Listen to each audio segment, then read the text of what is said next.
अस्सलाम वालेकुम everyone, welcome back to one video. तो यार कैसे हो आप सब? उम्मीद करता हूँ सब खैरियत से हो गए, ठीक ठाक हो गए।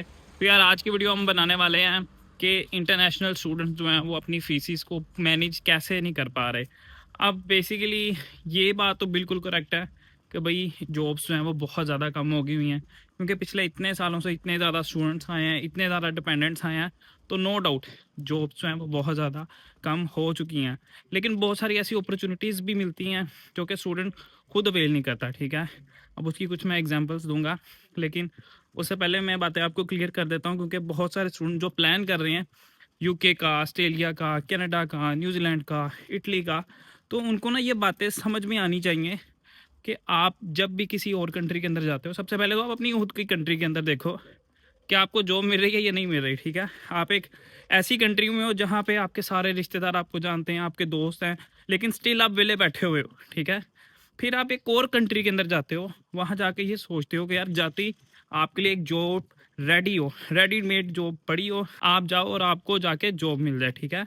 तो ऐसा तो बिल्कुल नहीं होता ना, आपको हर जगह एफर्ट करनी पड़ती है।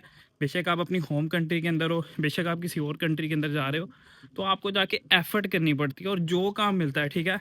चलो अपनी कंट्री के अंदर तो आपको समझ में आता है कि यार कोई छोटा काम आप करोगे तो आपके रिश्तेदार देखेंगे, ठीक है, आपके दोस्त देखेंगे, वो कहेंगे यार ये तू क्या कर रहा है, ठीक है, अभी तू बैचलर कर रहा है, इतनी अच्छी यूनिवर्सिटी में पढ़ रहा है और तू 20,000 की जॉब कर रहा है। आपने अभी रिसेंटली देखा होगा कराची का जो लड़का अमेरिका गया था, उसने अपनी जो कंपनी बनाई थी, ठीक है, जो सॉफ्टवेयर बनाया था, वो बिलियंस में बिक रहा है, ठीक है। तो क्या था, वो दूसरी कंट्री में गया और वहाँ जाके उसने एफर्ट की। यही वो पाकिस्तान में होता तो मुझे नहीं लगता कि वो ये सब कुछ कर पाता, क्योंकि उसने ना अपने मोहल्ले के अंदर ही फंसे रहना था। उसने यही सोचते रहना था कि जाके सामान ले आऊँ, वापस ले आऊँ, 25,000 की जॉब शुरू कर दूँ। अमेरिका गया है, उसने कुछ प्लान किया है, कुछ बड़ा किया, ठीक है, बहुत बड़ा किया है। तो मैं ये नहीं कह रहा कि आप इतना बड़ा करो, लेकिन जब आप किसी और कंट्री के अंदर जाते हो, कम से कम जो छोटी-छोटी अपॉर्च्युनिटीज़ है, वहाँ से शुरू करो, फिर आप बड़ी अपॉर्च्युनिटी के साथ भी जाओ। जैसे कि मैं आपको एक एग्ज़ाम्पल देता हूँ, हमारा ना एक दोस्त आया, मेरा और हमज़ा का ना एक कॉलेज मेट था, वो यूके आया और उसने आके ना हमज़ा को मैसेज किया कि यार हमज़ा मैं यूके आ गया हूँ, मुझे जॉब चाहिए। आने से पहले उसने नहीं पूछा, आ गया, जॉब नहीं मिली तो उसने हमें कॉन्टैक्ट किया कि भाई मुझे जॉब चाहिए। हमने कहा ठीक है। तो वो आया, हमने उसको खाना-पीना खिलाया। तो ऐसे ही जा रहे थे, तो एक बेकरी में ना हम लोग ना बहुत जाते थे। तो वहाँ पर गए, हमने कहा यार कोई जॉब है तो बताओ ना, लड़के को रखवाना। उसने कहा बंदा ठीक है, गारंटी देते हो? हमने कहा भाई गारंटी देते हैं। तो उसने कहा ठीक है, उसने नंबर ले लिया, कहता मैं आपको कॉल करूँगा। 30 मिनट बाद उस बंदे की कॉल आई, हम उस लड़के के साथ ही थे। उसने कहा यार आओ, ट्रायल दो और मैं आपको रख लूँगा। घंटे भी उसने डिसाइड कर लिए फ़ोन पे ही। तो हुआ क्या कि वो बंदा गया, उसने ट्रेनिंग की, उसके बाद से गया ही नहीं। अब अगले दिन हमज़ा दोबारा उस शॉप पर गया, तो उस बंदे ने कहा यार वो बंदा मेरा रिप्लाई नहीं कर रहा, ना मेरा फ़ोन उठा रहा है। हमज़ा ने कहा मैं ट्राई करता हूँ, उसने भी उसको कॉल की, मैसेज किया, उस बंदे ने रिप्लाई नहीं दिया।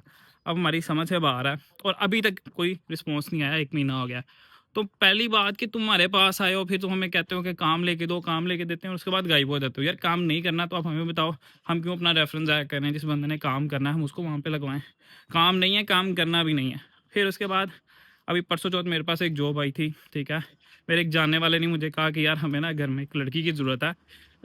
मेरे किसी रिश्तेदार के बेबी हुआ, ठीक है। और वहाँ जाके सिर्फ़ आपने बेबी को सँभालना है और एक टाइम का खाना बनाना है। कितना के टाइम लग जाता है यार, 6-7 घंटे का काम था। पे भी वो अच्छा कर रहे थे और कम से कम 3 वीक तो वो चलना था ना, यानी कि आपका 1000 पाउंड 2-3 वीक का सीधा आ जाना था। तो मुझे उससे पहले इतने मैसेजेस आ रहे थे कि भाई काम नहीं है, काम नहीं है। तो सबसे पहले मैंने एक लड़की को कॉन्टैक्ट किया जिसने मुझे काम का बोला हुआ था ना। कॉन्टैक्ट करने के बाद भाई मैंने उसको बताया कि भाई ये जॉब है, ठीक है, इतने आवर आपको काम मिलेगा, इतने आपको पैसे मिलेंगे। तो उसने कहा कि भाई घर जाना है। मैंने कहा हाँ जी घर जाना है। कहती मुझे तो शर्म आती है। मैंने कहा यार इसमें शर्म वाली क्या बात है, आपने घर जाना है, खाना बनाना है। वैसे भी तो दुकानों पे जाके आपने ज़लील होना है और वहाँ जाके आपने कोई 500 हज़ार बर्तन धोना है, ठीक है, वहाँ पे पोंछे लगाने हैं। तो उससे अच्छा ये नहीं है कि आप बेबी को सँभालो जाके, ठीक है, खाना वहाँ खुद भी बनाओ, खा भी लो और पैसे के पैसे भी आपको मिल जाएँगे। कोई मुश्किल काम नहीं है, बंदे भी सेफ़ हैं, तो मतलब कोई मसला नहीं पैदा करेंगे, जानने वाले हैं। तो उसने कहा भाई मुझे शर्म आती है, मैं नहीं कर सकती।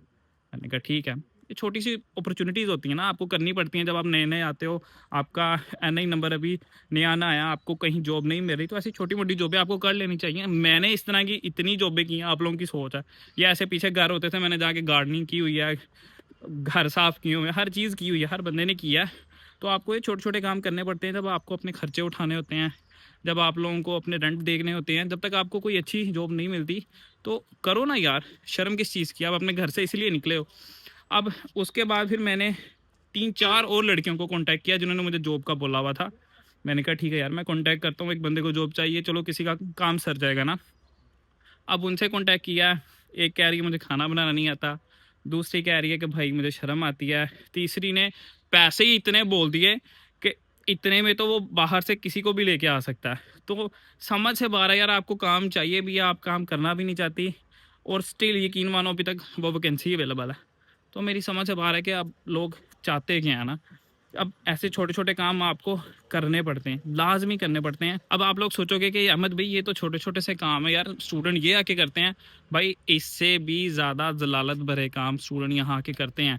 मैंने एक स्टोरी लगाई थी, उसके नीचे मुझे इतने कमेंट आए, कोई कह रहा था जी मैंने तो टॉयलेट साफ़ किए हुए हैं, कोई कह रहा था जी मैंने तो किचन में ये कुछ किया हुआ है, कोई कहता मैंने फलाना, मैं वो काम बताना भी नहीं चाह रहा। मतलब इतने लोगों ने मुश्किल काम किए हुए हैं, जब तक उनको कोई अच्छी जॉब नहीं मिलती ना, तो अब मेरी समझ अब आ रहा है कि स्टूडेंट ऐसी हरकतें क्यों करते हैं। ठीक है, आप लोगों को अपना माइंड फ्रेश करके आना, जब भी आपने यूके आना है या किसी भी कंट्री के लिए जाना है, कि आप यहाँ आके आपने मेहनत करनी है और शर्म नहीं करनी। ठीक है, मेरा एक स्टूडेंट था, वो मेरे थ्रू आया। अब वो आने से पहले इतना प्रिपेयर था, उसको पता था कि मैंने अभी वो बैचलर का था, यकीन मानो, और वो मास्टर्स वाले से ज़्यादा अच्छा था क्योंकि उसने सब कुछ प्लान किया हुआ था। मैंने उसके लिए यहाँ जॉब भी देखी हुई थी, मैंने उसको कहा यार ये चीज़ सीखे हो, मैं आपको यहाँ काम पे भी लगवा दूंगा। और वो बंदा वो सीख के भी आया, उससे पहले ही माशाल्लाह उसको यहाँ पे जॉब मिल गई। और अभी तक उस बंदे ने मुझे ये नहीं कहा कि अहमद भी मुझे जॉब ले दो।